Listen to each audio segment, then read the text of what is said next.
ka xoolal montre bi pareeguma. Monsieur le Président de l'Assemblée nationale, Madame le ministre de la Justice, chers collègues, tey fii ci Assemblée nationale déglu naa kàddu yi ngeen wax yépp.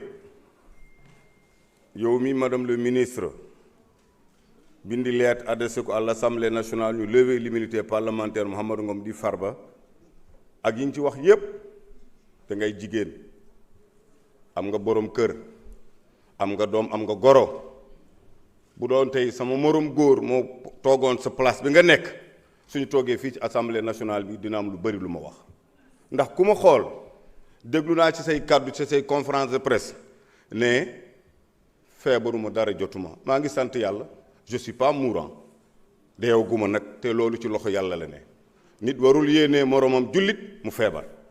beneen bi ci topp yéen a ngi ci programme boo xam ne lever immunité pour mën a poursuivre yi am na ba pare looloo waral démb commission ad hoc am na lu ngeen ci wax mais dafa am lu ngeen ci war a leeral. Il y a des professionnels du droit qui étaient là qui est député lu tax mu s'abstenir dafa xam ne poursuite démarré na ba pare mooy extraire nañ na pavillon spécial le 8 extraire nañ ma pavillon spécial le 10 le 12 ñëw nañu ñu waroon ma yóbbu encore pavillon spécial section de recherche juste sama médecin ñëw ñu bàyyi ma foofu yooyu yëpp ñu def ko déféré nañ ma au niveau du tribunal de grande instance notifié nañ ma garde à vue léegi poursuite bi lan moo ci des du ma homme de droit mais xam ngeen ne poursuite am na ba pare léegi nag xëy na booba dafa fekkoon peut-être ñu xiif Farba Ngom ak levé nañu bu njëkk immunité parlementaire am détourné na 125 milliards détourné 200 milliards détourné nangam lépp ñu jël ko teg ko ci sama kaw man nag ñu ngi may tooñ installation régime bi ba tey dem nañu sama tool avec des gens la police de digue ñu dajji porte yi dajji oto yi perquisitionné avec Jérôme Bandiaga ñu naan dañ fay ut xaalis ou dañ fay ut arme zéro loolu jotul ki jurul benn retour bi gën a garaaw yónnee nañ ma encore dans les lever ngeen immunité parlementaire dem naa devant le juge 10 mois sans audition wax ngeen ko ñu pare ñu dem audition au fond kan moo mën a imaginer ñu dem auditionner au fond ku ma bokkal dossier nekk co-impliqué moo nga xam ne moom la ñu waxoon ne moo ma jox xaalis ma ànd ak moom di moom frère ami Tahirou Sarr ñu libéré ko par décision du juge moom moo jël décision damay libéré Tahirou Sarr libéré Farba Ngom parce que def naa audition au fond gisuma foofu dara léegi nag ñu naan Tahirou Sarr demal Farba Ngom ñu def appel kan moo def appel c'est le procureur il dépend du ministère public mais yàlla mu ngi fii li ma bën a wax rek ci askan bi bu ma toogee ba ci assemblée nationale détournement dernier public xaalis bi ci état lay jógee mooy trésor public kaamil alxuraan mu ngi nii laa yor te jullit daa ku ko gëmul ku nekk rek moo xam ne kaamil alxuraan du kaamil nag bu ñu xotti dara de kaamil bu mod la ndax dërëmu état mus na jógee ci trésor public lu dul sama salaire député sama salaire maire ou sama immeuble yi nga xam ne dama ko loué patrimoine bâti dërëmu état bu dee mus na jógee ci trésor public dugg sama compte wala compte société il a mis le juge a mis délégation du judiciaire police dem enquête def lu nekk waat naa ci yàlla ak kaamil alxuraan bii mooy sama seede ndax mus naa jël xaalisu état duggal ko ci trésor public xaalis boo xam ne jóge na ci trésor public kaamil alxuraan la laa wax bu dee xaalisu état mus naa jógee ci trésor public dugg sama compte société yi ma am mus naa am ak kaamil alxuraan bi yàlla bu ma ko jëriñoo sama àdduna loolu dama koy wax loolu nga ànd ak man nekk ak pouvoir ak nekk dans l'opposition kaamil alxuraan Farba moomu ko moomu leen ko képp ku jullit yaa ko moom beneen bi may teg tamit wax leen ne bandiraabe Allah jaaraama on jaaraama mais lépp loo xam ne tegoon nañ sama kaw dama ci gërëm justice parce que am na loo xam ne justice liggéey na ko su du woon justice du ma mën a setal sama bopp ci wàllu adduna bi moo tax baal naa ñëpp ku ci topp ku ci waxoon ku ci defoon yëpp jéggal naa leen te yàlla tax te maa ngi ñaan ñëpp nañ leen jéggal te yàlla tax ndax addunaa demee noonu leneen li ci topp aussi bandiraaɓe haalpulaaren ngande Farba biyaɗo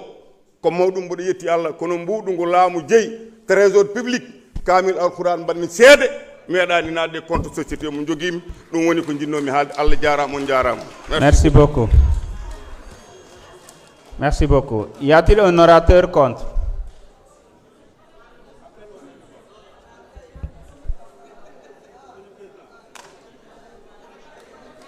Un orateur contre? Oui, allez-y.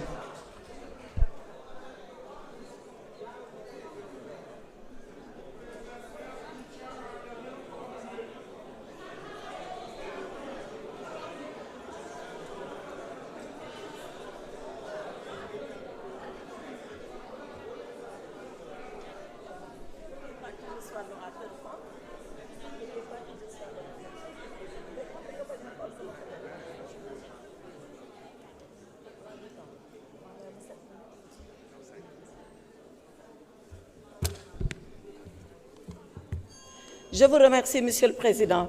Monsieur le Président, Mesdames les ministres, mes chers collègues. Monsieur le Président, il n'est pas contesté que Farba Ngom a fait l'objet d'une fouille. Il n'est pas contesté ici qu'il a été gardé à vue à la gendarmerie nationale. Le procès verbal de garde à vue est ici dans le dossier que vous avez. Il n'est pas contesté qu'après cette garde à vue, il a fait l'objet d'un déferment devant Monsieur le procureur de la République. Il n'est même pas contesté que c'est à la suite de ce déferment que Monsieur le procureur de la République s'est avisé en disant que son immunité parlementaire n'a pas été levée et qu'il fallait arrêter les poursuites et le retourner au pavillon spécial. Alors, si tous ces faits ne sont pas contestés, et ces faits ne peuvent pas être contestés parce qu'étant exactement la vérité et la vraie vérité, qu'est-ce qui est alors contesté? Ce qui est contesté, ce qui est contestable et ce qui est illégal, c'est la procédure qui a été engagée. Farba Ngom a fait l'objet d'une garde à vue. Je ne parle pas de ce qui lui a été reproché. Ce qui lui a été reproché, introduction d'objets prohibés, violation du secret de l'instruction, images contraires, diffusion d'images contraires aux bonnes mœurs, corruption, on y reviendra et les accusations vont s'effondrer comme châteaux de cartes ou alors comme des châteaux sur le sable. Parce que rien, absolument rien ne tient. Ce qui est par contre illégal, c'est d'avoir ouvert le téléphone de Farba Ngom sans sa présence, sans la présence de ses avocats. Ce qui est illégal, c'est de venir dire à l'opinion nationale et internationale qu'est-ce que nous avons trouvé dans les téléphones. Or, l'intimité des communications est garantie. Elle est garantie par l'article 13 de notre Constitution. Elle est garantie par le Code pénal. Elle est garantie par le Code des communications. Tout ça a été allègrement violé pour venir dire que Farba Ngom a commis des délits. Mais Farba Ngom se défendra comme il sait se défendre, comme il s'est lavé lorsqu'on l'a maintenu en détention et qu'il a prouvé par des contestations sérieuses. Mais pourquoi c'est les contestations sérieuses? On lui reproche 125 milliards. Pourtant, ils ont des cautions, et des cautions de terrain, et des cautions d'argent. Mais ce sont les contestations sérieuses qui ont été retenues contre lui. Monsieur le Président, mes chers collègues, cet après-midi, ce n'est pas Farba Ngom qui est à la barre. C'est l'Assemblée nationale qui est à la barre. Est-ce que nous allons accepter, nous, que notre immunité soit violée par des gendarmes dans le cadre d'une procédure d'enquête primaire sans que nous ne soyons là, sans que l'Assemblée nationale ne se prononce? Cette affaire ne concerne plus Farba Ngom, elle concerne nous, les députés que nous sommes, elle concerne notre Assemblée nationale, le règlement intérieur, Monsieur le Président. Si nous laissons cette affaire passer, déchirons le règlement intérieur. Déchirons-le. Il n'a pas de sens, il n'a pas de portée, il n'a aucune signification. Demain, vous les députés, vous serez poursuivis, arrêtés, et personne ne viendra demander la levée de votre immunité parlementaire. Voilà ce qui va se passer. Monsieur le Président, je voulais dire que dans la galaxie de la démocratie, l'Assemblée nationale est considérée comme le soleil. Mes chers collègues, refusez l'éclipse qui vous a été proposé. Refusez de courber l'échine parce que l'exécutif le demande. Refusez de violer votre propre règlement intérieur pour faire plaisir à...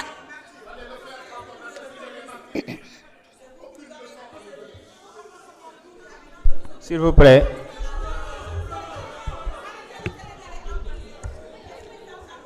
Monsieur le Président, Attendez, mes chers collègues, s'il vous plaît. S'il vous plaît, il reste moins de 2 minutes. Laissons-la terminer, s'il vous plaît. Monsieur le Président, Honorable, vous n'avez pas la parole. Vous n'avez pas la parole, honorable. Honorable, respectez le règlement intérieur. Vous n'avez pas la parole. Monsieur le Président, laissez-les parler. Parce que ce dont ils sont en train de parler, Monsieur le Président. S'il vous plaît. Eux ne le savent pas, mais moi je sais. Mais je suis une femme d'État. Je ne dis pas tout ce que je sais, madame. Taisez-vous, parce qu'il est temps de vous taire. Taisez-vous, parce qu'il est temps de vous taire. Taisez-vous, madame. S'il vous plaît. Alors, Monsieur le Président, pour finir, je demande à nos honorables collègues, pour ceux-là encore qui le sont, pour ceux-là encore qui le pensent, de conserver leur dignité et de refuser aujourd'hui que l'Assemblée nationale soit couchée devant l'exécutif. Je vous remercie.